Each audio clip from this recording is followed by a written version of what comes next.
Hello guys, मैं मनीषा सिंह साई परिवार में आप सबका स्वागत करती हूं और मैं आज आपके लिए लेकर आई हूं एक नया टॉपिक जिसका नाम है फिगर ऑफ स्पीच, जो आपके बोर्ड एग्जाम के लिए बहुत ज़्यादा इंपॉर्टेंट है।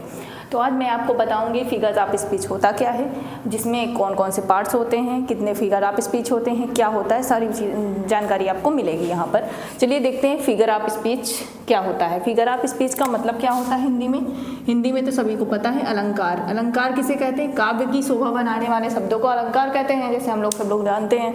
काव्य की शोभा का मतलब क्या होता है? जैसे हमने कोई पोएट्री लिख दी, ऐसे ही लिख दी नॉर्मली, जिसमें मैं जा रहा था, वो देखा, ये किया, वो एक शॉप मिली थी जहाँ पे कुछ लोग खड़े थे। अगर ऐसे लिखा जाएगा तो कोई मतलब तो रहेगा नहीं। जैसे उसको बहुत अच्छी तरीके से, अच्छी लैंग्वेज में, डिग्निफाइड लैंग्वेज, किस लैंग्वेज में? अगर हम लिखते हैं डिग्निफाइड लैंग्वेज में तो क्या होगा, वो थोड़ा सा अच्छा हो जाता है। इसीलिए हम क्या यूज़ करते हैं उसके लिए हम किसका यूज़ करते हैं? फिगर ऑफ स्पीच का यूज़ करते हैं। जब जो एक पोएट होता है वो अपनी जो है राइटिंग में, पोएट जो है अपनी कविताओं में जब डिग्निफाइड लैंग्वेज का यूज़ करता है या कुछ ऐसे शब्दों का यूज़ करते हैं जिसका कंपैरिजन थोड़ा सा सोचना पड़ता है, हमको कंसीडर करना पड़ता है, तो उस लैंग्वेज के लिए हम क्या करते हैं? फिगर ऑफ स्पीच का यूज़ करते हैं। जैसे कितने होते हैं, अब हम बात करते हैं कितने होते हैं। तो सबसे पहला जो आता है हमारा सिमली आता है। ठीक, सिमली में क्या होता है? Comparison of two different things. Comparison होता है, क्या होता है? तुलना होती है। तुलना कितने वो थिंग्स के बीच में? Two different thing. कैसी? सिमिलर नहीं होंगी, डिफरेंट थिंग होंगी। दो अलग अलग चीज़ों के बीच में जो तुलना होती है, उससे जो हमारे जो वर्ड्स होते हैं जिसमें एज, लाइक, सो का यूज होता है। ठीक, इनका यूज़ करने के बाद टू डिफरेंट थिंग्स के बीच में हम तुलना करते हैं। तुलना करने के बाद जो है रिस्पॉन्स आता है, उसको क्या बोलते हैं? हम सिमली बोलते हैं। वो सिमली का एग्जाम्पल बन जाता है। ठीक है, अगर हम बात करते हैं अब जैसे हर आइज आर लाइक सन, उसकी जो आंखें थी वो सन की जैसी थी। उसकी आंखें सन की जैसे हैं। सन का मतलब ये नहीं कि सूरज की जैसे हैं, इतनी तेज है, नहीं। उसकी आंखें ऐसी लग रही थी जैसे कोई सूर्य चमक रहा, उसकी आंखों में चमक ऐसी थी। यहाँ पर हमने लिखा है शाइनिंग लाइक सन। उसकी आंखें ऐसी चमक रही थी जैसे सूर्य चमक रहा हो। उसकी जो आंखों की तुलना है वो किससे की गई है? सन से की गई है। इसीलिए इसमें आइज और सन का कोई वो नहीं है, कोई इसका वो है मतलब कहीं से ये जो है दोनों सिमिलर लग रहे हैं? नहीं लग रहे हैं, दोनों डिफरेंट लग रहे हैं, डिसिमिलर लग रहे हैं। इसलिए दो डिफरेंट चीज़ों की तुलना हुई है, इसलिए इसको सिमली करते हैं। ठीक, और नेक्स्ट में जैसे ही इज़, अब यहाँ पर हमने लिखा नहीं है ही इज़, अगर लिख भी देंगे तो कोई दिक्कत नहीं। एज स्ट्रॉन्ग एज लायन, वो इतना बहादुर था, इतना स्ट्रॉन्ग था, इतना मजबूत था। कैसे? जैसे लॉयन। अब यहाँ पर हम रॉक भी कह सकते हैं। वो इतना ज़्यादा मजबूत था जैसे एक चट्टान की तरह मजबूत। यानी कि उसके स्ट्रॉन्गनेस की तुलना किससे की गई है? रॉक से की गई है। यानी कि दो अलग अलग चीज़ें हैं और उनको तुलना की गई है और दोनों को क्या बताया गया? दोनों सिमिलर है, ऐसा बताया गया है।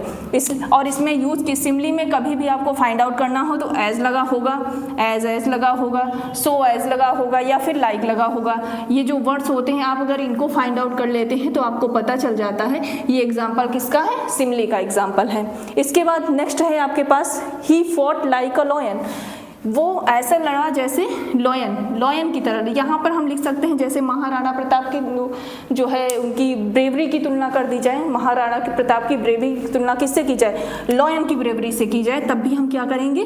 ये सिमली का एग्जाम्पल हो जाएगा। लेकिन उसमें ध्यान रखना होगा, हमें एज, लाइक और सो का यूज जरूर होना चाहिए। अगर ये कहीं पर भी यूज है तो कहीं और नहीं जाना है, आपको सीधा सिमली पर टिक करना है, सिमली ही है आपका। ठीक, इसके बाद हम बात करते हैं मेटाफर की।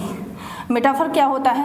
ये भी कंपैरिजन होता है, लेकिन इसमें क्या होता है? एज, लाइक और सो का यूज नहीं होता है। किसका यूज नहीं होता है? जो इसमें सिमली में जिन वर्ड्स का यूज होता है उस मेटाफर में उन वर्ड्स का यूज नहीं होता है। इसको हम इम्प्लाइड सिमली भी बोलते हैं। कैसी सिमली बोलते हैं? इम्प्लाइड सिमली भी बोलते हैं। ये इम्प्लाइड सिमली भी होती है। ठीक है, अगर आपको ऐसा मिलता है इम्प्लाइड सिमली किसे कहते हैं तो आप मेटाफर पे जाएंगे।